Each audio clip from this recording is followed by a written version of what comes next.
عارف کسانہ کی جانب سے اس ولاگ کو دیکھنے والوں کا خیر مقدم ہے۔ آج جولائی کی پہلی تاریخ ہے اور اس اہم ویڈیو میں ہم یہ جانیں گے کہ جولائی کے مہینے میں سویڈن، ناروے اور ڈنمارک میں کیا ہو رہا ہے، کیونکہ بنیادی طور پہ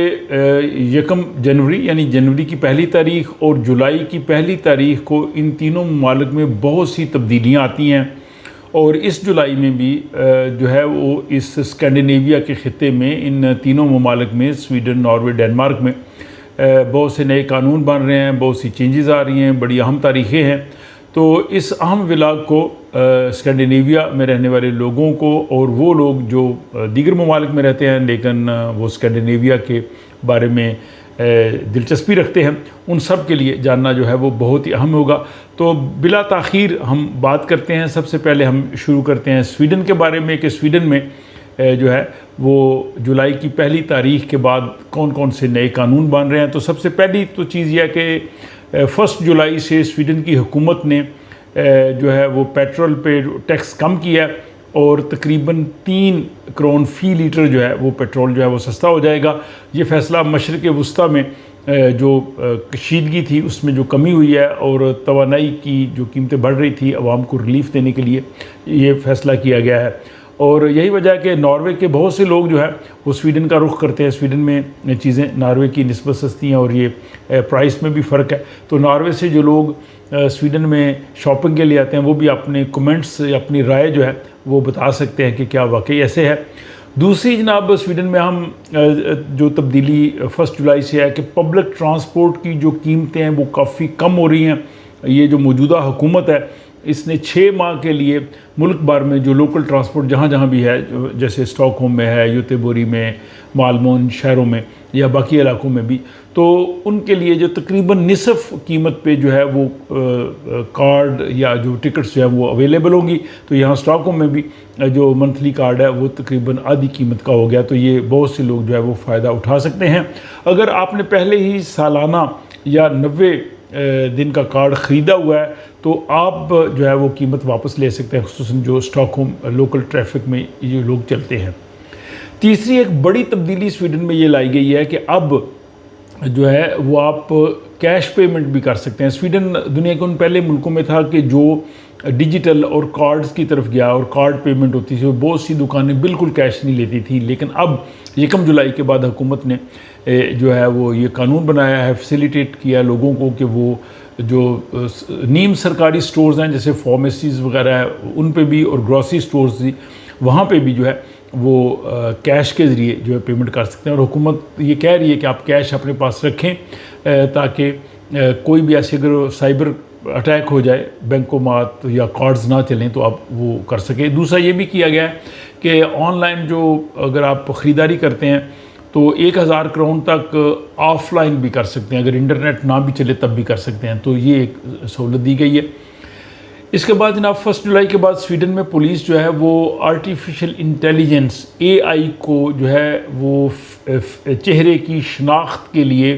جو ہے وہ استعمال کرے گی، اور تاکہ جرائم پہ قابو پایا جا سکے، خصوصاً جو سنگین جرائم ہیں جیسے دھماکے ہیں، اغوا ہے، انسانی اسمگلنگ ہے، تو ایسے لوگوں کو جو ہے وہ تلاش کیا جا سکے اور ان کو ان جرائم سے روکا جا سکے یا ان کو گرفتار کیا جا سکے۔ پھر 1 جولائی سے سویڈن میں ایک بہت بڑی تبدیلی آ چکی ہے، وہ کل کے ولاگ میں بھی آپ دیکھ چکے ہیں کہ کزن میرجز پہ پابندی لگ گئی ہے۔ تو چاہے وہ شادی سویڈن میں ہو یا سویڈن سے باہر ہو، یہاں پہ وہ رجسٹرڈ نہیں کی جائے گی۔ اور دوسرا، کم عمری کی شادی بھی 18 سال سے، وہ پہلے بھی نہیں تھی لیکن وہ بھی اس میں آئی ہے۔ قریبی رشتہ دار، بعض جو کمیونٹیز ایسی جو ستیلے بہن بھائیوں میں شادیاں ہوتی تھیں یا بعض رشتہ داروں میں، وہ بھی نہیں ہے۔ اور دوسرا یہ بھی ہے کہ اگر کوئی جبری شادی کروائے گا، کوشش کرے گا دھونس دھاندلی سے، خواہ وہ شادی نہ بھی ہو لیکن اس نے اگر کوشش کی ہو تو وہ بھی جرم ہے، اور بعض کیسز میں 6 سال تک سزا ہو سکتی ہے۔ تو کزن میرجز جو ہے وہ بالکل بین ہو گیا۔ اب یہ مائیگریشن کی ایجنسی جو ہے وہ اگر ان کے پاس کیسز آئیں گے کزن میرج کی بیسس پہ تو ظاہر وہ قانون کے مطابق فیصلہ کریں گے۔ تو یہ ایک بہت بڑی تبدیلی ہے۔ اور ناروے کے بعد سویڈن بھی ان ممالک میں شامل ہو گیا ہے اور ڈنمارک جو ہے وہ بھی اسی راستے پہ ہے، تو یہاں بھی لگتا ہے کہ مستقبل میں بین ہو جائے گا، اور باقی بھی کئی ملکوں میں کزن میرجز پہ بین ہے۔ اس پہ میں نے ایک تفصیلی ولاگ بنایا تھا، اگر آپ کی دلچسپی ہو تو آپ دیکھ سکتے ہیں۔ پھر امیگریشن کے حوالے سے خاصی تبدیلیاں جو ہے وہ جولائی کے مہینے سے جو ہے وہ آئی ہیں، اور اس میں جو امیگرینٹس ہیں، تارکین وطن ہیں، جن کا تعلق پاکستان، بنگلہ دیش، بھارت، نیپال، سری لنکا، یہاں کافی بڑی کمیونٹی ہے، تو وہ یہ ہے کہ 12 جولائی کے بعد بعض کیٹیگریز جو ہیں ان کی جو پرماننٹ ریزیڈنس جو ہیں وہ ختم کیے جا رہے ہیں، اسپیشلی جو پناہ کی تلاش میں لوگ آتے ہیں، جو سبسیڈری پروٹیکشن کے تحت لوگ تھے، یا جو لانگ ٹرم ریزیڈنس تھے۔ اس پہ میں نے ایک تفصیلی ولاگ بنایا تھا، آپ اس کو دیکھ سکتے ہیں۔ اب ان کو پرماننٹ ریزیڈنس نہیں ملے گی، بلکہ 5 سال کا ویزا ملے گا، 5 سال کے بعد پھر وہ رینیو کر دیں گے، اور اس کے بعد ان کو جو ہے وہ پی آر کی بجائے وہ غالباً 10 سال یا اتنی مدت کے بعد وہ پھر اگر کوالیفائی کریں گے تو نیشنلٹی کے لیے وہ اپلائی کر سکیں گے، لیکن ان کو پرماننٹ ریزیڈنس نہیں ملے گی، اور جب تک رہیں گے وہ اسی طرح رہیں گے، جو ہے وہ ایک ٹائم باؤنڈ ویزے کے پر۔ لیکن جو ورک پرمٹ ہولڈرز ہیں، جو کاروباری افراد ہیں، یا جو خود کفیل ہیں،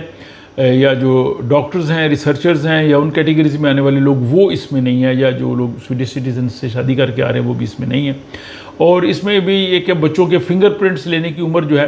وہ 6 سال کر دی گئی ہے، پہلے یہ عمر زیادہ تھی، اور اس کے بعد بعض جو پناہ گزین ہیں ان کے لیے قانونی معاونت جو فری وکیل تھا اس میں بھی جو ہے وہ محدود کر دیا گیا ہے۔ تو یہ امیگریشن کے حوالے سے خاصی تبدیلیاں۔ پھر جناب 13 جولائی کے بعد ایک نئی جو ہے وہ یہاں پہ تبدیلی ہوگی کہ جو یہاں ادارے ہیں وہ 6 سرکاری ادارے، جس پہ پہلے بھی میں نے بات کی تھی، جس میں دفتر روزگار بھی ہے، فرشکرین کاسا بھی ہے، کرونو فوگدن ہے، جنی کرکی کا ادارہ، اور باقی ادارے جو ہیں ان کو یہ پابند کیا گیا ہے کہ اگر کوئی انہیں شبہ ہو کہ کوئی شخص جو ہے وہ اس کے پاس سویڈن کا ویزا نہیں ہے، وہ یہاں پہ رہ رہا ہے، تو فوری اطلاع جو ہے وہ مائیگریشن ایجنسی اور پولیس کو دیں، اور اس شرط جو ہے وہ ان لوگوں پہ لاگو ہوگی جو یہاں پہ غیر قانونی ہو۔ اور دوسری یہ ہے کہ یہاں پہ گڈ کنڈکٹ یا واندل کی شرط بھی لاگو ہو رہی ہے۔ اس پہ میں نے ولاگ بنایا تھا کہ اگر کوئی شخص جو ہے وہ سویڈش ویلیوز کے مطابق نہیں رہ رہا اور یہاں کے جو طور طریقے ان کے مطابق نہیں، تو اس کا جو ہے وہ پرمٹ کینسل بھی ہو سکتا ہے۔ وہ ایک بڑا ہی متنازع قانون تھا اور اس میں اس کی تشریح بھی نہیں تھی، تو اگر آپ کو دلچسپی ہو تو آپ اس کو بھی دیکھ سکتے ہیں، میں اس ولاگ کے آخر میں اس کا لنک دے دوں گا۔ اور اس کے بعد یہ ہے کہ اگر کوئی شخص ان قوانین کی ظاہر خلاف ورزی کرے گا اور جرمانے وغیرہ ادا نہیں کرے گا تو وہ سب اس میں جو ہے وہ آ جاتا ہے۔ پھر جناب جولائی سے ایک بڑی تبدیلی سویڈن میں یہ بھی آ رہی ہے، بلکہ یہ باقی جو ممالک یورپین ان میں بھی، کہ اگر آپ یورپ کے باہر سے کوئی چیز منگواتے ہیں تو اس کو اضافی کسٹم ڈیوٹی آپ کو دینی پڑے گی۔ زیادہ نہیں ہے، 3 یورو ہے،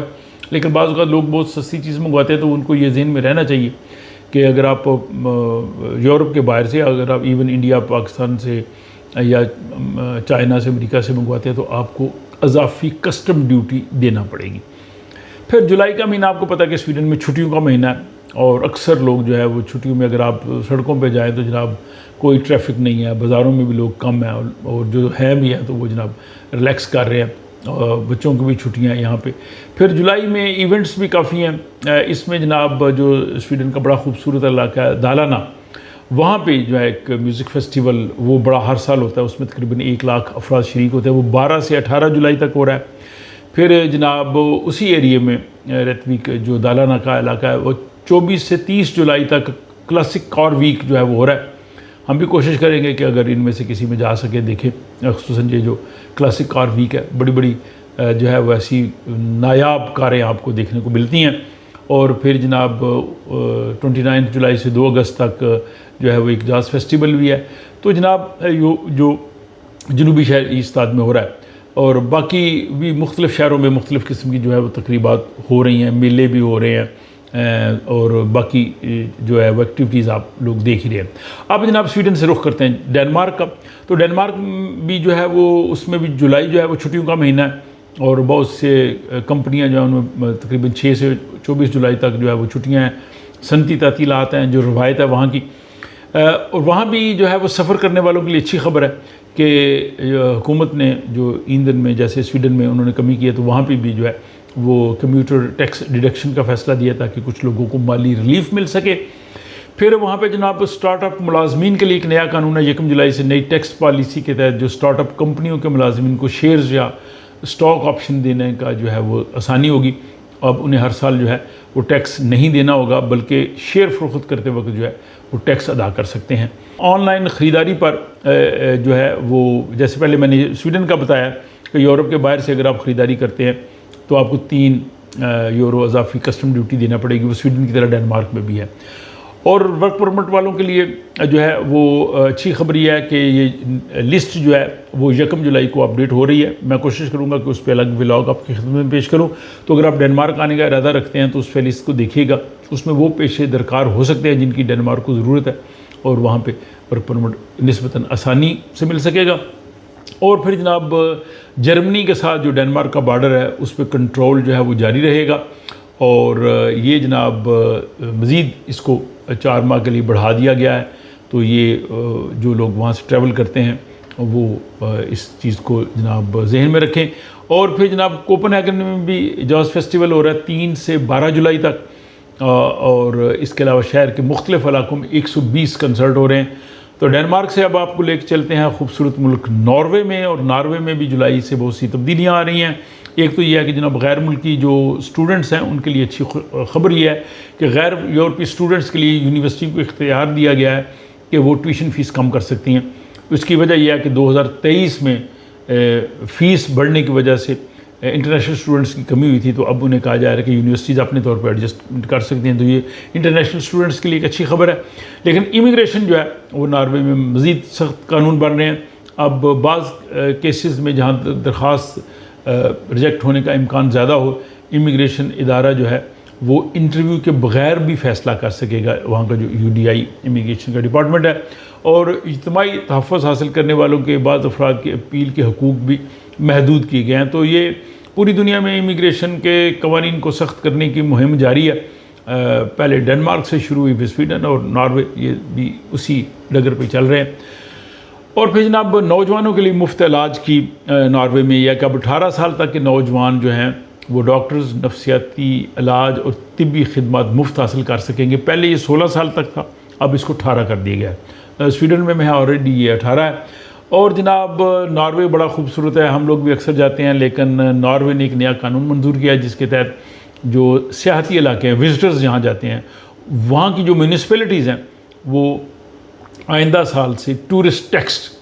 نافذ کر سکتی ہیں۔ تو ٹورسٹ کو وہاں پہ تھوڑا ٹیکس دینا پڑے گا، اور پہلا شہر جس نے اعلان کیا ہے وہ تھرومسو ہے۔ تو اس کا مطلب یہ ہے کہ اگر ہمیں جانا پڑے گا تو تھوڑا بہت ٹیکس دینا پڑے گا۔ چلیں کوئی بات نہیں، اگر وہ فیسیلیٹیز دیتے ہیں تو تھوڑا بہت ٹیکس ہم لوگ بھی دے ہی دیں گے۔ باقی جناب سنگل پیرنٹس کے وظائف محدود کے حوالے سے ہے کہ 1 جولائی سے سنگل پیرنٹس کے لیے ویلفیئر سپورٹ کے قوانین مزید سخت کیے گئے ہیں، اور نئے درخواست گزاروں کو پہلے جیسی مالی معاونت نہیں ملے گی۔ البتہ جو لوگ پہلے سے یہ سہولت لے رہے ہیں وہ عبوری مدت تک جو ہے وہ فائدہ اٹھاتے رہیں گے۔ اور پھر ناروے میں جناب شمسی توانائی لگانا جو ہے وہ مزید آسان ہو رہا ہے۔ وہاں پہ سولر پینل لگوانے کے لیے بعض صورتوں میں آپ کو حکومت سے، سرکار سے اجازت لینے کی ضرورت نہیں، آپ لگوا سکتے ہیں۔ پھر ناروے میں بھی جناب گرمیوں میں جولائی میں بہت سے ایونٹس ہو رہے ہیں، یہ جناب 6 سے 24 جولائی تک مختلف علاقوں میں، اور وہاں بھی چھٹیاں ہیں جیسے ڈنمارک اور سویڈن میں ہیں۔ اور اس کے بعد جناب 22 جولائی کو ناروے میں اوسلو میں 2011 میں ایک دہشت گرد حملہ ہوا تھا جس میں 77 لوگ اپنی جان سے گئے تھے، تو اس کی جو ہے وہ برسی منائی جائے گی۔ اس موقع پہ قومی یادگار کی باقاعدہ افتتاحی تقریب ہوگی۔ اور اس کے علاوہ جناب وہاں پہ اگر آپ نے سفر کرنا ہے تو آپ ذہن میں رکھیں کہ مختلف ریلوے ٹریکس جو ہیں ان کی مرمت وغیرہ بھی ہو رہی ہے، لیکن ان کے لیے متبادل بسز وغیرہ چلائی جا رہی ہیں، اور سفر سے پہلے اپنا شیڈیول ضرور دیکھ لیجیے۔ تو یہ جناب جولائی میں سویڈن، ڈنمارک، ناروے، اسکینڈینیویا میں کیا ہو رہا ہے یہ میں نے آپ کی خدمت میں پیش کیا ہے۔ اگر کوئی ایسی خاص تبدیلی ہے جو ہو رہی ہے آپ کی نظر میں ہو، میں نہیں کہہ سکا، تو آپ کمنٹ باکس میں ضرور لکھ دیں تاکہ باقی لوگ بھی آگاہ ہو سکیں۔ اور دوسرا، اگر آپ کے علاقے میں کوئی ایونٹ ہو رہا ہے، کوئی میلہ ہو رہا ہے، تو وہ بھی آپ کمنٹ باکس میں لکھ سکتے ہیں تاکہ اگر لوگ وہاں پہ سفر کر رہے ہیں یا اس علاقے کے لوگ ہیں تو وہ بھی جناب ضرور شریک ہوں، اور اپنی رائے ہمیشہ کی طرح دیجیے۔ میں کوشش کرتا ہوں کہ اسکینڈینیویا کی نیوز بھی اکثر اپڈیٹس کرتا رہوں تو جب موقع ملتا ہے میں ضرور آپ کی خدمت میں پیش کرتا ہوں۔ اس ولاگ کے حوالے سے اپنی رائے کا ضرور اظہار کیجیے، اپنا خیال رکھیے گا، اور ملاقات آپ سے ہوتی ہے اگلے ولاگ میں۔